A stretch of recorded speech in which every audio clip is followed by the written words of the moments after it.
Steelers by the Lake podcast. My name is James Strong, joined once again by my co-host Cody Tanner. Coach, how are you on this Victory Monday? Oh, I was waiting for it again, James. Listen, I don't know. I mean, I'm kind of being dramatic here, but I really don't know the last time we had 2 in a row. It feels like it's been a while.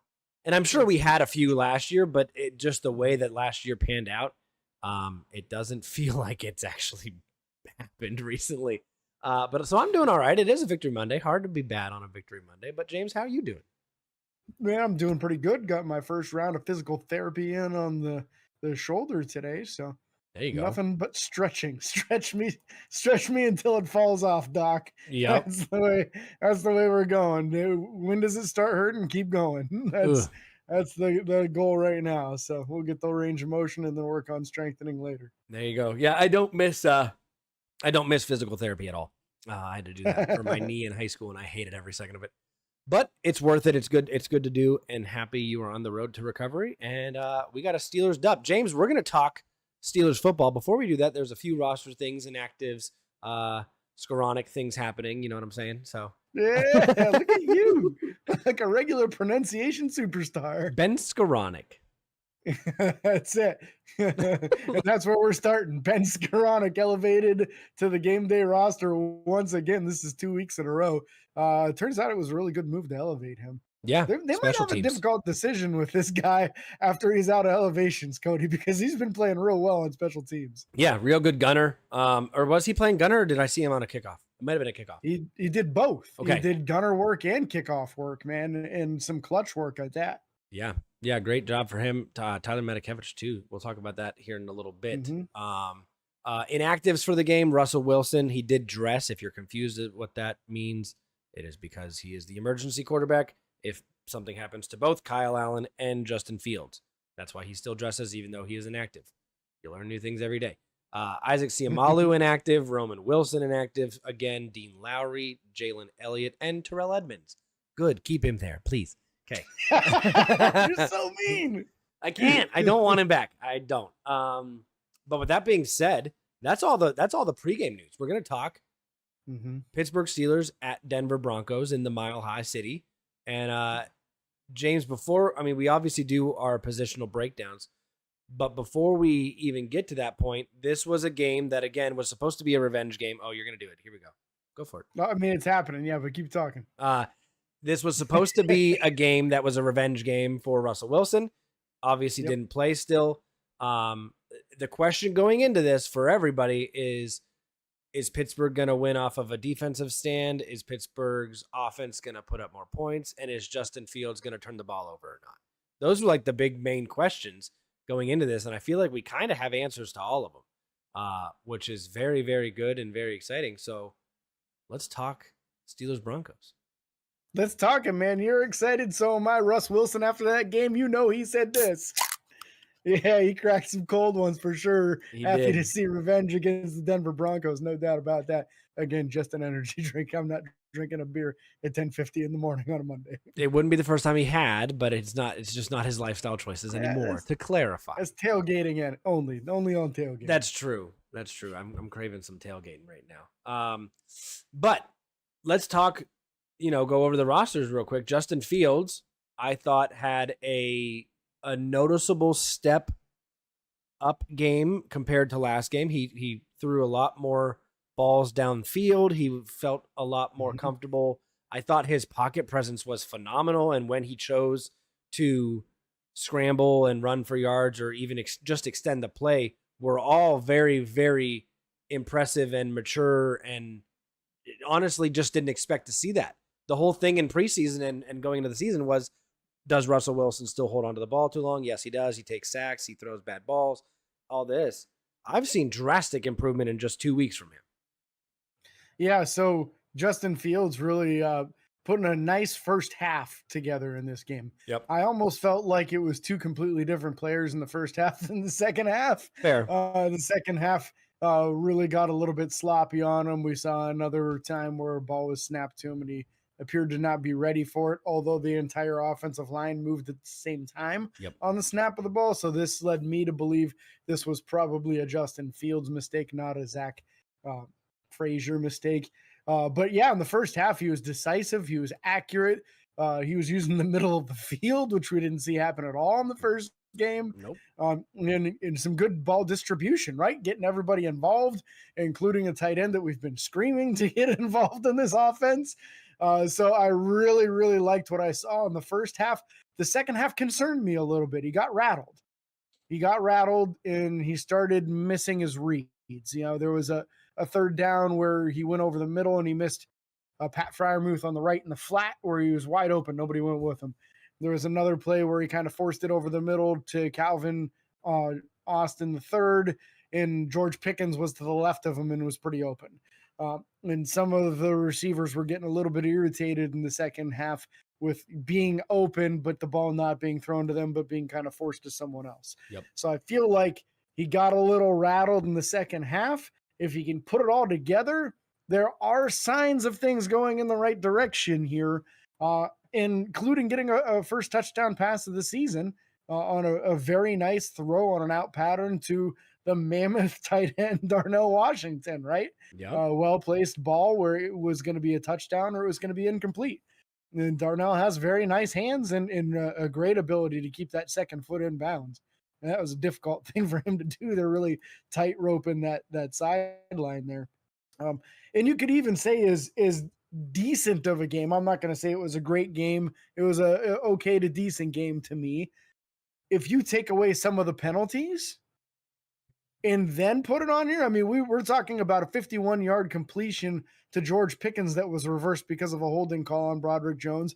And then we're also talking about a passing touchdown to George Pickens that was taken off the board because of an offensive pass interference where Gene Steratore, the former head of officiating, said that's a bad call. The defender initiated that contact. They shouldn't have thrown any flag at all. That should be a touchdown. That's not something that happens real often where the head of officiating agrees with us on a call, but he did. So if you would have been able to put both of those on the board, then you're talking 2 touchdowns and an additional 55 yards passing, and that really makes it look like a pretty impressive performance. I mean, we have 3 scores. That close. We have 2 scores that are off the board because of those penalties, in my opinion. One was a touchdown and one was at least another field goal. But no, I mean, with that being said, Justin Fields 13 of 20, 117 yards. That's not bad. 65%. Yeah, that's not bad. That's where you want it. If they're at 65% completion, you should be happy with it. Yeah. 1 touchdown, no interceptions, and no lost fumbles. Again, not turning the ball over. Could have been again, though. Could have been. Sacked twice for a loss of 7 yards. Nothing too crazy there. Listen, if he's getting sacked 2 times a game, I'm okay with that. I don't want him to be sacked 2 times a game, but that's with a mobile quarterback and with how the offense has been. If that's the first half of the year, I'm okay with it. I hope that it improves. I hope we have a game where he doesn't get sacked at all. But he honestly should have been sacked more than that. But his pocket presence was very, very good a lot of the times, and he was able to scramble away from guys and make guys miss tackles. And one of them was on a 1st and 10, and I thought he was going to get plastered from the right side, and then all of a sudden he just scrambled out to left and got a first down. I couldn't believe he made the corner on that play, Cody. Like, somehow he got to the edge and then turned it upfield, and I was like, how the hell did he do that, man? He's a very impressive athlete. Yeah, I think it was Rex Ryan on a show this morning was talking, and he said he felt like Justin Fields was a better athlete when he came out of college than quarterback, and he thinks that he's narrowing the gap on that, becoming a better quarterback as well as a good athlete. And I thought that was a good explanation of what it was. I mean, he's a phenomenal athlete. So with that being said, we're going to move on to the running backs. Najee Harris, 17 carries for 69 yards, a 4.1 average. We'll take that. We'd like him to have a little bit more carries, some more yards. 11 yards was his longest rush. Jalen Warren, 9 for 42, a 4.7 average. 11 was his longest rush as well. We love seeing that from both them. Jalen ran hard this game for sure. Justin Fields, 8 for 27, and then Cordarrelle Patterson, 2 for 3. Nothing too crazy there. But overall, 141 yards rushing. That's 4 yards better than last week? Yeah. It's in the right direction. We're going. And we didn't have a 10-yard loss this week, so that helps out, right? Yep. So I thought the running game was very efficient, especially in the first half. Yep. Not as efficient in the second half. They started loading up that box more, making it more difficult, not allowing room. But Najee ran very strong in this game, and Jalen Warren looked 100% to me. He was very explosive when he had the ball, right up to full speed right away. And that's something that we haven't seen yet this season or preseason, since he missed the entire preseason with that hamstring. To me, that hamstring looks 100% healthy now. And that's awesome, because his big play ability, his ability to break loose and really kind of make that defense respect the fact that somebody can break one off, is very important to this offense. You can't just have guys that are power only. You got to have some speed going on there too. And Jalen is now able to represent that speed factor again for us. Yeah. I thought, like I said, Jalen ran very hard. I do think we saw an improvement from him from last week. I'd like to see Najee be able to stay on his feet more. I think a lot of times, I'm not saying he's falling or not trying, but I think sometimes he puts his body in awkward positions and it causes him to fall down or get hit differently or not be able to keep his stature up. So I don't know. There were a couple times where he knew he was close to breaking it. You could tell he was upset because he knows that once he gets in the open field, he's going to stiff arm anybody that gets in his way. You get one-on-one with a safety or a corner, and that guy's going to have a Yeah, it's not going to be a good time for that man at all. Doesn't matter who it is. From the receiving side of things, Pat Freiermuth led the team with 4 receptions for 39 yards. We'd love to see that. One of those was a beautifully placed touch pass right before the end zone. Very, very impressed with Justin Fields' ball on that one. George Pickens, 2 receptions for 29. Again, he should have had at least 4 for 100. You know what I mean? Yeah. So Jalen Warren, 2 catches for 19 yards. Van Jefferson, 2 for 14. I was happy to see Van get involved. And I felt he had a quiet, good game there. Calvin Austin, 1 catch for 6 yards. Darnell, 1 for 5, and that was obviously the touchdown catch. And Najee, 1 for 5 as well. Najee being targeted 2 times, missed the early one. It was a bad pass on the first drive that we went 3 and out. But overall, wide receiver room looks good. I'd still want to see George Pickens get more targets than 4 a game. But technically, he did get more than 4. And technically, he actually caught one of them, but it got negated by a penalty. And then he didn't get a chance to catch another one because he had pass interference. And so a lot of things that happened on those drives. Let's be real. He had 2 catches taken away by penalty, and one of them was a touchdown, and the other one was a 51-yard play. Yep. So the stat line is not representative of what George Pickens did in this game. He had a very nice game. And we should be looking at a stat line of 4 catches for probably almost 80 yards and a touchdown. Yep. That looks a lot more impressive than the 2 for 29, which is just not really representative of what he did. It's almost similar to last week, how TJ Watt was just extremely destructive in that game and had a monster game, but his stat line didn't look that impressive at the end because of a couple strip sacks being taken away due to somebody else's penalty. Yep. So kind of a similar situation on this one, in my opinion.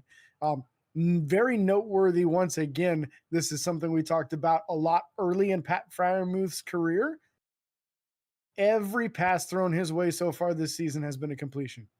He is 8 for 8 on the season. All 8 targets have been completed, and just kind of an exclamation point of who Pat Freiermuth is. Very, very reliable catcher of the football. I can't wait to see them start getting him more involved in the red zone, start getting some touchdowns on the board for him, and maybe stretching the field with him a little bit more over the middle so he can get more of those 10 to 15-yard catches. Yeah. Two things I want to talk about before we move on to the offensive line. Pat Freiermuth, the only play of his that I was like kind of upset about, but again, I understand playing field position, was a 3rd and 23, and we did a check down, a little dump down to him. Yeah. It was still further downfield than we normally pass him the ball, which was good. But it was guaranteed not to get that 3rd down, and that was after a lot of that was the drive that we had like 3 back-to-back penalties on Broderick Jones, and he got taken out. So that was I understand that completely. And then the other one is the one thing that I like to see that we're growing in is taking the shots downfield. George Pickens had a beautiful sideline catch on 3rd down and long, which was nice to see us being comfortable and confident enough to throw the ball downfield on those 3rd and longs and converting them. James, real quick before we go too far, my goal for this week was to see an improved 3rd down percentage. So overall, we went 4 of 13. That is a decrease. It is a decrease. But what I'll say, what I will say is, in my mind, I count it as 6 of 13 because 2 times technically we didn't get the 1st down, but we did score off those with field goals. So it's a hit or miss. But James, let's go ahead and talk about offensive line real quick. Lots to talk about on this offensive line unit. Boy, what a week for them, huh? I thought Dan Moore was good other than the 1 holding penalty.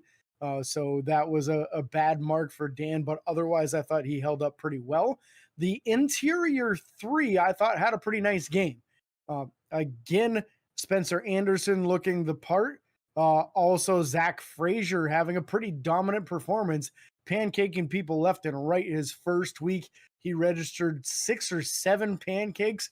I think this is going to be a similar end result as it was on that first week, where the grand total, once they finally recap it, is going to be very close to that 6 or 7 pancakes once again for Zach Frazier. I thought on the right side, James Daniels looked very good this week, as to where I wasn't quite as impressed with him last week. And then the right side is where the big story is, right, Cody? They started the game with Troy Fautanu. He got 2 drives. He looked good in those drives. They gave Broderick Jones a chance on the 3rd drive, and that was it for Broderick Jones the rest of the game, as he got 3 penalties very quickly, a false start followed by 2 holding penalties, which put Pittsburgh in a 3rd and forever situation and put him firmly on the bench. They literally pulled him in the middle of the drive and brought Troy Fautanu in. Apparently he was pretty upset on the sideline and was starting to try to take his uniform off and stuff. And obviously they kept him in his uniform because he was the only offensive tackle dressed for the game. So kind of need him just in case somebody gets injured. He at least stayed close to the coaching staff from what I saw the rest of the game. So you did at least pay attention. You didn't see him sulking on the bench, which is good. Anybody gets upset when they get benched, but he got benched for good reason. He wasn't playing good. Yeah. In fact, he was playing so poorly that it was preventing us from finishing drives. Like his hold was the hold that called back the 51-yard completion to George Pickens. Yep. Like that is a devastating holding penalty where you just can't have it. And in comparison, Troy Fautanu had 29 pass blocking repetitions in this game, right? Yep. Guess how many pressures he let up? 0. No sacks, no pressures, no QB hits. Troy Fautanu put in an excellent game as a pass blocker, and I don't think he looked bad run blocking either. It's time to start the project of Broderick Jones specifically practicing on the left side, in my opinion. Let's be real here. He's not going to be starting over there. Dan Moore's having a decent year. I mean, he had one really, really bad holding penalty this game. Yes. Where he completely turned the guy around. But he did save his quarterback from getting leveled. Yes, he did. So, and listen, here's the thing. I'm not saying I'm okay with penalties, but I am saying that if you get beat that bad, and this sucks because I witnessed it on both sides of the ball this week, and I'm mad because it happened to Alex Highsmith one time, and it prevented him from getting a sack. Like he easily would have had a sack. So I'm very mad about that because it's affecting his stat line. But at the same time, when I look at the offense, I'm like, please, if you get beat that bad, please hold him because we can't take our quarterback getting hurt. So I understand both sides of it, and both happened in this game. And I processed it in the middle of it. I was like, I'm so mad at this, but I understand. But it's stupid. So anyways, but Dan Moore has been having a really nice year so far. Yeah. Yeah, it's tough to argue with. Even his Pro Football Focus scores are very good. In fact, in week 1, he had the best score of the entire offensive line unit, with I think Zach Frazier having the second best score. Yeah. So that's saying something, man. But I'm concerned about Broderick Jones at this point, right? Yeah. Oh my gosh. This is his second year. He's a first round pick. It looks like it's all technical stuff. It doesn't look like physical stuff, other than he is also allowing people to get into the chest and kind of bully him back. But I do feel like that elbow is really, really limiting him. I mean, the amount of like heavy duty brace and taping over top of that that's going on that arm, it really doesn't look like he's even 50% on that right arm. So I think that the man honestly just needs to sit, heal up, get healthy, and start working on the fundamentals on the left side again, because that's just where he's natural. That's what he played in college. Some guys can flip sides from left to right and it's no big deal and everything's fine. And some guys flip from left to right and it doesn't work, man. You just can't get the hand timing and the foot timing all to mesh well together, and you just feel uncomfortable. I heard Ramon Foster kind of compare it to trying to write with a pen with the wrong hand. Yep. It seems like something that should be easy to do, but it's difficult. And some people, it's very easy. And like in a matter of a couple hours, their handwriting looks just as good as it does with the hand that they normally write with. And some people will never get it anywhere really close. And it's just because their brain doesn't work that way. Yep. And I understand that because in elementary school, I broke my right wrist and had to write an entire small book with my left hand, and it was not a good time. I had to illustrate it and everything. Would not recommend opening that book up. I had to do a lot of things with my left hand this last month because I did not have much range of motion in the right with this shoulder surgery. So yeah, I got introduced to wet wipes the first time because I couldn't reach back there with my right hand. You know? Man, you guys. Okay, we're learning too many things about James. We're gonna move on.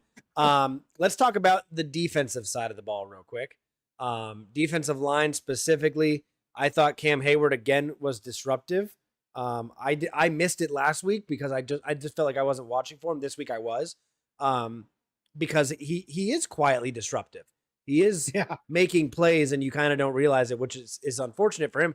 Maybe that's coming with old age. Maybe that's coming with the talent that's around him. I don't know, but he's making plays on the ball. He's stuffing guys at the line of scrimmage with run blocking and stuff like that. I thought Cam had a good game. I didn't see a whole lot from Larry Ogunjobi. Maybe I missed him because I was watching Cam so much. I don't know. I thought Larry had a quiet day. Montravius Adams had a phenomenal game again. Again. This is the guy now, maybe? I don't know.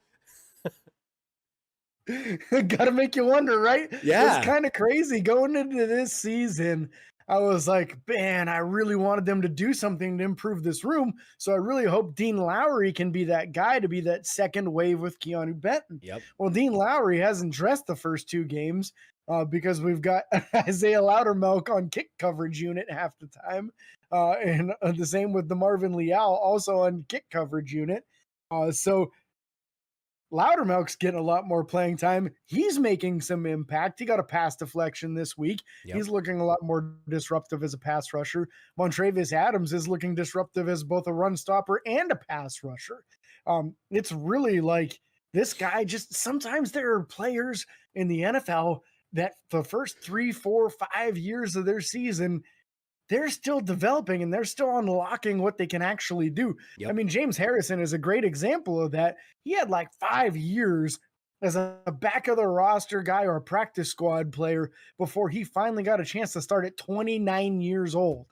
Yep. And then ended up one of the most dominant players in the NFL. Now, I'm not saying Montravius Adams is going to become James Harrison, but we're not saying like he's not.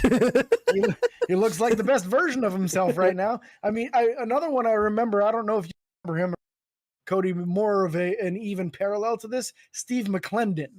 Yes. Steve McClendon was a D tackle that turned into a nose tackle. When he first came to Pittsburgh, he was listed as 6'4", 280. By the time he left, he was up to 320 and he was all muscle. Yep. The dude just needed time to develop that grown man strength to get as strong as he needed to be. And he was very disruptive by the time he left and became a New York Jet. I mean, and had a disruptive career there as well. I mean, even Javon Hargrave had massive improvements after Pittsburgh. Now, he was not quite as low as these other guys as far as their output and their performances. But Sure. Javon Hargrave definitely had a second awakening when he left Pittsburgh and, went to Philly. So very interesting to see how these guys are performing and what they're doing and everything else. But again, the Larry Ogunjobi thing, Cody, I thought you got a nice point there with that. I also felt like it was not a big splash game for Larry Ogunjobi, but we didn't expect it to be, right? We called that out in the pregame show. We said he's got the toughest matchup going against their right guard, who's the big powerhouse from, what was it? Clearwater. Yeah. Miners. North Dakota Clearwater or whatever. Some super tiny school. Quinn Miners, just a very powerful offensive guard there. So no surprise that he struggled to make a big impact on the game, but I also didn't feel like he was bullied around too Wisconsin much. Whitewater. Wisconsin Whitewater, that's what it was. I knew it was like something that rhymed or something. But yeah, so the defensive line, they represented themselves pretty well in this game, I thought. Yeah. Again, Cam Hayward disruptive in pushing the pocket and getting to the quarterback and forcing bad throws. He's not getting sacks because they're getting rid of the ball before he gets there, but it might as the season goes on, as teams are going to continue watching tape and seeing pressure coming up the middle, quarterbacks throwing the ball, making a bad throw and it getting intercepted, they might start eating it and just taking the sack instead. These coaching staffs are going to eventually start telling these guys, if they're in your face, don't throw the freaking ball. Just hang on to it and take the sack, because these interceptions are killing these other teams, and that's why they're losing to Pittsburgh right now. And it has a ton to do with the pressure from that front unit. But let's talk about the pressure we're getting from these outside linebackers, Cody, because I thought both Alex Highsmith and TJ Watt had a real nice game getting to the quarterback and being very disruptive. Yeah. Both of them had sacks. Both of them, ironically, were sacks where they just barely got a hand on the quarterback. Which was funny. TJ tried to steal Alex's, he didn't realize Alex had touched him, but it was funny to watch and see. 3 quarterback hits between the two of them. Love to see that. I thought even on the outside, Nick Herbig had a good game. Was held a couple times. I don't think not all of them were called by any means. But Nick is quietly and not quietly at the same time developing into a very, very good backup outside linebacker, potentially a starter one day. But no, TJ Watt also had a pass breakup. Alex Highsmith, I felt, is we're consistently seeing improvement on him getting to the edge and getting downfield and beating that tackle deep. And then he just kind of he does that swim move and gets his arm up. And then at that point, you either have to decide to hold him or he's getting to the quarterback or forcing him up into the pocket into guys like Cam Hayward, DeMarvin Leal, Montravius Adams, any of these other guys. So love to see and not only did these guys make a big presence in their pass rush capability, both Alex Highsmith and TJ Watt had 2 tackles for loss. So that shows their dominance against the run as well. Just a wonderful pairing, these two. And like you said, I thought Nick Herbig was very disruptive in this game. It's not going to show in his stat line. You're not going to see that there. But he had that ability, again, to get up the field, make the quarterback uncomfortable, make him move off of your original launch platform. And then a lot of times inaccuracies happen when a quarterback is forced to move. Yeah, I was worried early in the game because I saw TJ Watt come out for an entire drive. Luckily, we still, I think, forced a 3 and out. But Nick Herbig was in there for an entire drive with just him and Alex Highsmith, and you didn't see them take any massive advantage of that. Like, Nick Herbig was a solid contributor when he came in, even on that side. So love to see it. Yeah. Now the middle linebacker room, Cody, I was impressed with them this week, and I didn't feel like they were getting torched per se, just not a big impact again. No, I think they're being ignored too, to some extent. Yeah. Like, we're not. And part of it is how are they supposed to stand out when everybody else is having such good games, I guess, Well, and it's the plays being made by everybody else. It's also just the defensive play calling. They're playing a lot of zone, especially on these 2nd, 3rd and longs, and the plays are happening in front of them and they're making sure it stops there, and that's it. They have a few tackles, and that's kind of it. We saw Patrick Queen get a few. Landon Roberts got a few. Nothing crazy stat line wise. And hopefully that'll change once people start thinking they can take advantage of that. People are going to look at the stats or look at the film and be like, oh, these guys aren't doing anything. And then they're going to try and pressure that area of the field, and it's going to blow up in their face. We're just waiting for them to get to that point right now. And I think it's only a matter of time before we get one of those game-changing plays, whether it be a forced fumble or an interception out of either Patrick Queen or Peyton Wilson. Yeah. Peyton Wilson did have some burn in this game again, but you're not going to see anything in the stat lines, right? Nope. Didn't register any statistics from this game. It's still an adjustment for him. He did play off-ball linebacker in college, but his role was like an outside linebacker off ball. So kind of like a 4-3 defense where you'd have like the strong side outside linebacker. That's kind of what he did. Yep. So now he's transitioning to a middle linebacker, which is definitely a little bit different. But with his skill set, it's just a matter of time before those big plays start happening. So I look for that to happen in the future. I didn't think any of those three guys was bad in the game. They were making their tackles. Just not the big impact plays that we're looking for. But again, big impact plays coming out of the secondary. And I'm going to start with the guy that we finished with last week in Deshaun Elliott, because let's be real, man. Deshaun Elliott had himself a wonderful game once again. On a 3rd and 1, comes flying in between the center and the guard, perfectly times his blitz and hits the running back almost as soon as the ball is handed off for a 5-yard loss. I mean, Deshaun Elliott is looking so comfortable in this defense, looking like exactly what you have wanted all Fitzpatrick as a running mate back there. Just really, really impressive what we're getting out of him right now. Not Terrell Edmonds. Just flying to the ball, led the team in tackles, 9 dang tackles from Deshaun Elliott. Like, are you kidding me, man? You still don't want to see that from your safeties, let's clarify. But when he's making plays like that, it's kind of understandable. He's up there at the line of scrimmage. He's making plays on the ball. He's present on screen plays, all these type of things where he's just flowing to the ball. Almost, I'm not going to compare the two completely, but almost Troy Polamalu-esque. You know, he's flying to the ball, and I'm not comparing the two, but that's the closest I've ever seen on a Pittsburgh Steelers in a uniform since him. So instinctively, his instincts are through the freaking roof right now. The dude just knows exactly where to be, and he's a step or two ahead of where he should be. And it's making him look like a hyper athlete. I don't think he actually is a hyper athlete. I want to say he was like a mid 4.5 40-yard dash guy, but he's playing way faster than that because of how good his instincts are right now and how good his football IQ is. And I think that we're seeing the best version of him. And low key, this might have a lot to do with playing next to someone as talented as Minkah. There's a chance that he has learned stuff from Minkah Fitzpatrick that he has not learned previously at any of his other teams.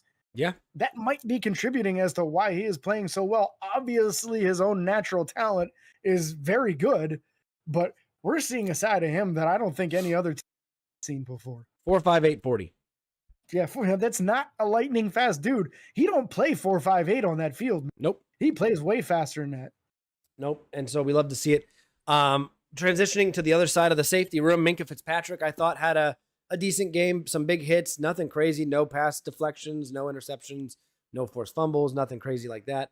But Minkah did his job. He was never beat deep, really. There was one play where they did the whole little reverse flea flicker that worked.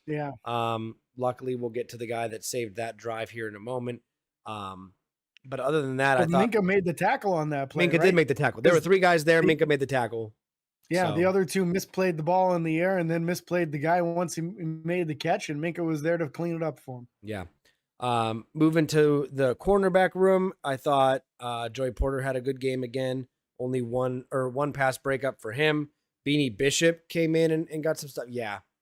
Too many holding penalties on Joey. He's got to clean that up, but some of those were fictitious too. He got hit. The one you couldn't lie. I mean, the shirt was. The one he ripped the shirt right off the dude, but the other one he got hit for an illegal hands face, which negated a sack.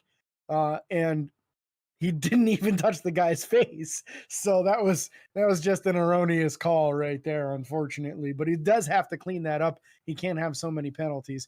But in coverage, I thought he was really good in this game. Yeah, very good. But who was the best corner in this game? Probably Corey Trice Jr., man. Let's talk about Corey Trice. So after that big play that they had down the field to Reynolds, Bo Nix stepped back and they were playing a zone. And what they did, and they talked about it, and I loved how they explained it during the game, was basically, I don't know if it was cover 4 or cover 3, but Corey Trice had one section of the field, and they didn't send anybody to that part of the field. So he was able to just kind of back off and kind of watch the quarterback's eyes and just rotated to where there was players on the other team and happened to put himself right in front of a potential touchdown pass to the back of the end zone and was able to jump up and pick it off with ease. A great play by Corey Trice. The only other player in his vicinity was the running back out of the backfield that motioned over, but that was TJ Watt's responsibility, and TJ Watt was with him the whole way. You didn't have anyone else to worry about. Why not filter or float somewhere else and be fluent? If someone comes back into your zone, you move with them, and that didn't happen. But great play by Corey Trice. Love to see that for him. Excited to see what can happen in the future. I mean, those are two. I mean, technically, he's a new guy this year. He didn't play last year. Yeah. So absolutely. Dante Jackson, the new guy, has a pick. Year. Yeah. Dante Jackson, the new guy, has a pick. Corey Trice Jr., the new guy, has a pick. So love seeing these guys get involved, and hopefully we see more next week. I want to see Beanie Bishop get one. I'm ready. Yeah, and I think a couple of things that are real significant is he was in there on that play. He was the dime corner, so he was the number 4 corner in this game. But he was in on that play because Dante Jackson had just gone out with an injury. Yep. Now, it was nothing serious. He came back into the game. He's kind of got a habit of getting a little bumped up throughout the course of the season. While he was a Carolina Panther, he's got a lot of minor injuries through his career there, and that just comes with the territory of being one of the smallest guys on the field. Yep. That being said, as you called it, I think my guess is going to be it was a cover 2 just because of the short area that was there and how far to the side he was. What good IQ, if TJ Watt's got the running back in front of you, the only thing that TJ Watt does anywhere near as good as he does rushing the passer is be good in coverage, because boy, are his hands and his awareness of where his offensive players are incredible. He had that guy locked down. There was no receiver in that corner of the end zone, which was his responsibility. Yep. So he did the smart thing, which is kind of get yourself a little more to the middle, so maybe you can help somebody else.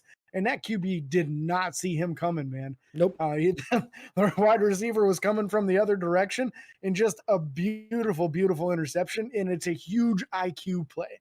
Yep. Huge IQ play. Great to see the soft hands too. Yep. But huge IQ play. And that's what we were hoping for, right? We were hoping we see Joey Porter. We see what he is. We see his potential and ability to lock down number 1 wide receivers on other teams. But who's the number 2 going to be? Week 1, we see an awesome performance from Dante Jackson. Week 2, we see a nice performance from Corey Trice. The future of the number 2 and number 3 corner positions is all of a sudden looking a lot better after 2 weeks of this than regular it has season. The past 10 years. That's probably fair. I do also want to say like Joe Hayden and Will Gay at the same time. That's a good duo, but yeah. But outside of that, they might even had Mike Hilton at the same time. So that might have. They might have. Mike Hilton was just the good corner. We or the good nickel. We may still have been struggling with the number 2. I don't want to forget DeMonte Casey. DeMonte Casey had an interception on the very last play of the game. Just trash time. It's a good play. It's not anything crazy, but still happy to make the play. It would have been incomplete, I think, anyways. I think it was massively underthrown. But again, moving on to special teams real quick. Jalen Warren had 1 kickoff return for 13 yards. Calvin Austin III had 5 punt returns for 27 yards. Nothing too crazy there. Corliss Waitman did a good job punting. I thought his punts were fantastic this game. I thought they were, for what I expected, they were good. One of them was almost phenomenal, but it bounced in the end zone. That's my only big takeaway on that, Cody, is I thought he did a great job in distance and hang time, but he overkicked a few of them and they went into the end zone. So that's the one thing I'd like to see him clean up, is try to dial it back just a hair to keep that ball in play, because our gunners had a difficult time getting there in time to keep that inside. It was also the Mile High Stadium. The balls move a little bit different in that air than they do other ones. So that could play a factor. But and then Boswell for president, always 2 for 2 on field goals. 53 was his long, and 1 for 1 on extra points. He was the leading scorer of the game with 7 points. So whatever. Darnell number 2, right? Yep. Darnell was 6. So with that being said, James, that wraps up kind of the game discussion. Let's talk injuries real quick, and then we'll talk about 2 other things before we end the show. 2 injuries, both happening on special teams, if I'm not mistaken. I think you're correct. Tyler Medikevich got a hamstring, and I don't think he saw any reps on the defensive unit in this game. Michael Pruitt with a knee injury. At this stage, we don't know severity of either one.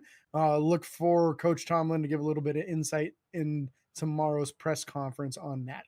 So hopefully we'll hear something on both. Hopefully they're both minor. I do want to mention real quick that Pittsburgh used a fullback a few times in this game. They did. And sometimes it was Connor Hayward and sometimes it was Michael Pruitt. And both seem to do a decent job at fullback. Yep. So just something to kind of keep an eye on in the future here, starting to incorporate a little bit different formations from what we saw week 1 and in the preseason. Yep. We love to see it. So let's talk about something here. Justin Fields is now 2-0 as a Pittsburgh Steeler.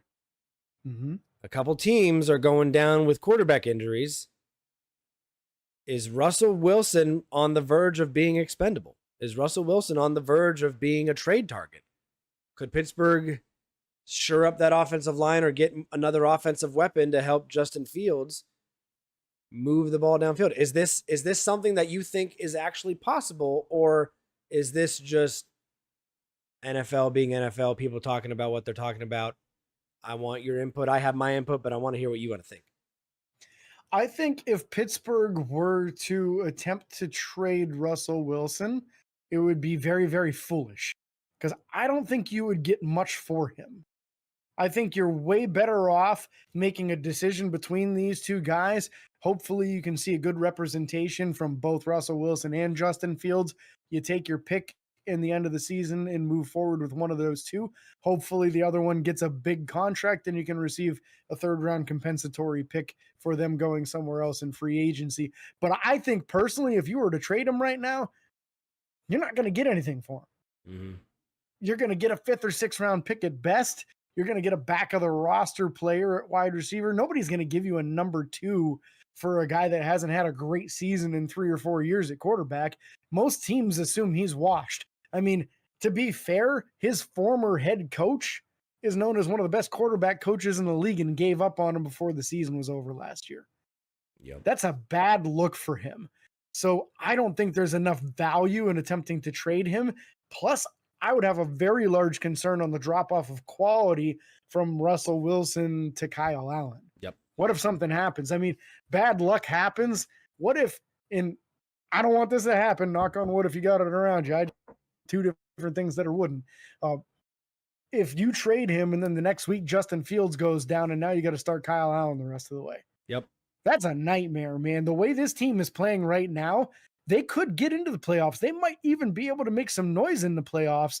And I think you could do that with either one of these guys at quarterback. But I think if you have to rely on Kyle Allen, it's not happening. Fair. I mean, we're winning the division. 2 other teams lost yesterday. Number 1 right now. The Browns won, so the Browns are 1-1. But both the Bengals and the Ravens, which most people had as the number 1 and 2 teams in our division, are 0-2 right now. So, and the Bengals are imploding, man. They're out there fighting each other on the field. Yep. Jamar Chase is turning into an issue. Joe Burrow's obviously not the same that he was. Don't know what's going on there. People have talked about him moving his wrists funny and picking up a Gatorade bottle funny. A lot of things going on in the AFC North world, and we like to see it. I don't want to see anyone injured, but we like to see the bull crap and them losing. So we'll stick with that. Yeah, let them fight each other. That's fine. Yeah. Cody, what's your opinion on that topic? I'm very curious to hear your take on it. So I drastically agree with you that the quality of backup drops off immensely from Russell Wilson to Kyle Allen. Now, I'm not saying that Kyle Allen couldn't come out and play well. We've seen that from people. Tom Brady was a 7th round draft pick or whatever. We've seen Brock Purdy, Mr. Irrelevant, come in and do stuff. Kyle Allen has more experience in the NFL than those guys. Not saying he's playing better or would play anywhere near to the same standards. But the one thing that could happen that would make me interested in a trade is if Pittsburgh could get a number 2 wide receiver for somebody. If Jalen Waddle became an option with Miami losing Tua and something like that happens, I'm open to the conversation, but Pittsburgh has to have a plan to have another third or another backup option at quarterback. I don't see it happening, but I think it's possible, especially if you also want to include, say they move Broderick to left tackle, say Broderick gets whatever injury things he's dealing with, then at that point is Dan Moore expendable? Obviously, I'm not saying trade the whole team if they're not starting, because you have to have those key backups and those key positions to be there in case of injury or in case of anything like that. But I'm just saying Pittsburgh could technically shore up the offensive weapons with a trade like either an offensive line, expendable offensive line, expendable quarterback. I don't necessarily want them to do that, but if you said Russell Wilson for Jalen Waddle straight up, that would be hard for me to say no. I would never expect that to happen, but I think you'd probably have to give them at least a 2nd round pick on top to make that happen. Yep. I don't think you'd be able to get that in a straight up trade at all. No, but that's kind of my example is say they realize Tua's done for a while or the season and the backup's playing horribly. If a team got desperate enough to get a quarterback and we saw something like that, if we saw something come up like that, I'd understand why. Again, I don't expect them to move on from Russell Wilson. He's not costing us anything. He's just there. But it was a talking point because it's all over the NFL right now of, Justin Fields is 2-0. They could win the division off of this. The last thing that I want to talk about is kind of in the same direction. Pittsburgh now has 2 wins, and I feel that a lot of that has come from the defensive side of the ball. It's been like that for the past few years, ever since Ben left. Can Pittsburgh make a playoff run like this, or how long does this last? That's kind of the question right now is, we obviously talked about the later half of the year. That second stint of football is very difficult when we play every single AFC North team in the second half of the year, as well as the Eagles and the Chiefs, which the Chiefs don't even look as scary as they previously have. So there's that. But I expect these teams to be in full force when we get to them. Can Pittsburgh win off a defensive play for the entire year, or at what point do we need to start seeing 2 or 3 offensive touchdowns a game to win these games? I think if you're going to beat the best of the best in the AFC and even NFC, you've got to be able where you're getting into those. And I see, looks like my microphone's cutting out. A little bit. Try it again. Repeat that whole thing here. So my thought on this is that you can get by against those mediocre, mid-tier, and even lower-end teams with what we're doing right now. You can beat probably 2/3 to 3/4 of the league by just having a great defense and doing just enough on offense. But when you start playing against Kansas City, when you start playing against 49ers and the Eagles and some of these other elite teams, even the Ravens put up a lot of points. You're not going to be able to beat them by kicking 6 field goals and never getting in the end zone. You just won't have enough points on the board. So is it enough to get you to the playoffs? Yes. Is it enough to make any noise in the playoffs? No. And they have got to get to a point where scoring 2 touchdowns in a game is a regular thing, not an extraordinary feat. And we were almost there this week. We had 2 touchdowns. One of them came back on a bad call. So we were that close to that becoming our norm, right? So we're on the verge. It's going in the right direction there. But also the ineptitude of the offense in the second half was a little bit alarming for me. Yeah. So we got to be able to put in 4 quarters worth of good play of moving the football.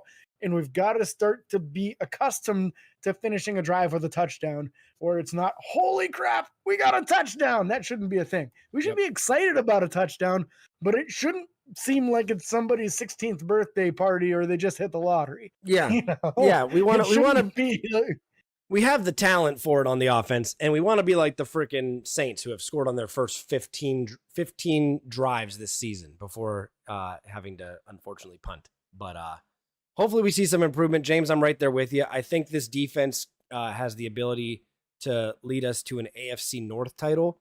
It does not have the ability alone to lead us to an AFC championship. I think that Pittsburgh has the time and the capability of figuring this offense out. Justin Fields getting more and more comfortable, more and more confident, and then utilizing every inch of the field. I thought, even the play call that got called back was phenomenal play call, and the way the play was drawn up to be a pick. But again, I am expecting big things next week as we play our home opener against the Los Angeles Chargers. So excited for that. Rumors are Justin Herbert with an ankle injury possibly will not be able to play in this game. So we'll have an update for you on the show at the end of the week here. Not sure if that's going to be Friday or Saturday yet, kind of depending on Cody's work schedule a little bit. So we'll keep you up to date on that as soon as we know more. We will.